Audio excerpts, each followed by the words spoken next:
ஜனநாயகம் டிவியின் தமிழக அரசியல் களம் டாப் 10 அதிரடிகள். தமிழக சட்டசபை தேர்தல் களம் இப்பொழுது அனல் பறக்க தொடங்கியுள்ளது. கூட்டணி கணக்குகள், அதிரடி சவால்கள், எதிர்பாரா திருப்பங்கள் என இன்றைய 24 மணி நேரத்தில் நடந்த டாப் 10 அரசியல் அதிர்வுகளை இப்பொழுது விரிவாக பார்க்கலாம். செய்திக்குள் செல்வதற்கு முன் நம்ம சேனலை இன்னும் சப்ஸ்கிரைப் பண்ணலைன்னா உடனே பண்ணிடுங்க. அந்த பெல் ஐக்கானையும் தட்டிடுங்க. KN நேருவின் திருச்சி மாநாடு பிளான். முதலில் ஆளுங்கட்சியின் அதிரடியிலிருந்து தொடங்குவோம். திமுகவின் கோட்டையாக கருதப்படும் திருச்சியில் மார்ச் 9ஆம் தேதி மெகா மாநாடு நடக்கவுள்ளது. இது குறித்து அமைச்சர் KN நேரு பேசுகையில், இது வெறும் சந்திப்பல்ல, வரப்போகும் தேர்தலுக்கான மெயின் பிக்சர் என சவால் விடுத்துள்ளார். 10 லட்சம் நிர்வாகிகள் பங்கேற்கும் இந்த மாநாடு இந்தியாவை திரும்பி பார்க்க வைக்கும் என்கிறார் நேரு. திமுக தன் பலத்தை நிரூபிக்க தயாராகிவிட்டது என்றே சொல்லலாம். எடப்பாடியின் அடிமை அரசியல் விமர்சனம். அடுத்ததாக அதிமுக பொதுச் செயலாளர் எடப்பாடி பழனிசாமி இன்று மிக காட்டமாக பேசியுள்ளார். யாரும் அதிமுகவிற்கு அடிமை இல்லை, ஆனால் திமுக காங்கிரசுக்கு அடிமையாக இருக்கிறது என தாக்கியுள்ளார்.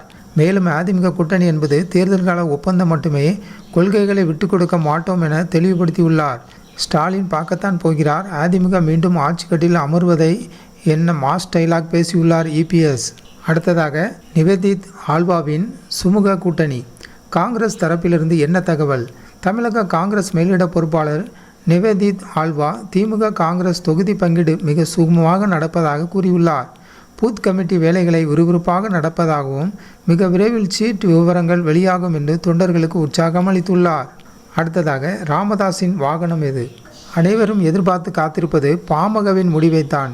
இன்று செய்தியாளரை சந்தித்த மருத்துவர் ராமதாஸ், நாங்கள் எந்த வாகனத்தில் பயணம் செய்ய போகிறோம் என்பது பிப்ரவரி 28க்குள் தெரிந்துவிடும் என சஸ்பென்ஸ் வைத்துள்ளார். திராவிட கட்சிகளுடன் தான் கூட்டணி என்பதை மட்டும் உறுதிப்படுத்தியுள்ளார்.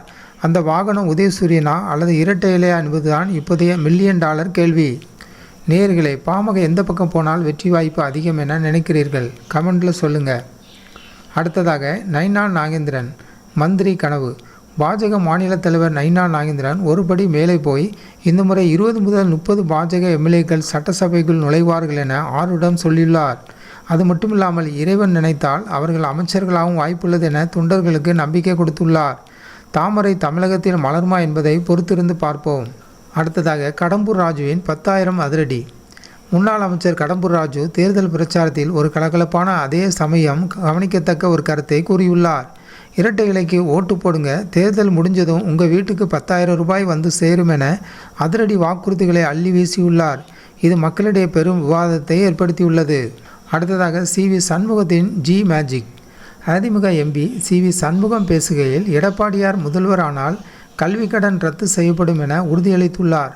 அதற்கு பணம் எங்கே என கேட்டதற்கு, எங்களிடம் பிரதமர் இருக்கிறார், அவர் நினைத்தால் எல்லாம் நடக்கும் என பூம்பா பாணியில் பதிலளித்துள்ளார். இதன் மூலம் அதிமுக பாஜக உறவு மீண்டும் நெருக்கமாகிறதா என கேள்வி எழுந்துள்ளது. அடுத்ததாக புஸ்லி ஆனந்தின் கடும் உத்தரவு. தமிழக வெற்றி கழகத்தின் பொதுச் செயலாளர் புஸ்லி ஆனந்த் இன்று ஒரு முக்கியமான சுற்றறிக்கையை வெளியிட்டுள்ளார். தேவக நிர்வாகிகள் யாரும் தலைமையின் அனுமதியின்றி டிவி விவாதங்களிலோ அல்லது யூடியூப் நேர்காணலிலோ பங்கேற்கக்கூடாது என தடை விதித்துள்ளார். கட்சியின் ரகசியங்களும் கொள்கைகளும் தவறாக சென்றுவிடக்கூடாது என்பதில் விஜய் தரப்பு மிக தெளிவாக இருக்கிறது.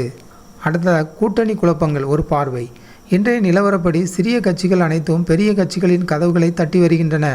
குறிப்பாக சீமான் தலைமையிலான நாம் தமிழர் கட்சி தனித்து போட்டியிடுவதில் உறுதியாக இருக்கிறது. டாக்டர் ராமதாஸ் அவர்கள் எந்த பக்கம் செல்கிறார், சசிகலா அவர்கள் எந்த பக்கம் செல்கிறார் மற்றும் OPS அவர்கள் எந்த பக்கம் செல்கிறார் என்பது இன்னும் ஒரு சில நாட்களில் எல்லாம் தெரிந்துவிடும். கடைசியாக தேர்தல் ஆணையத்தின் அடுத்த கட்டம்.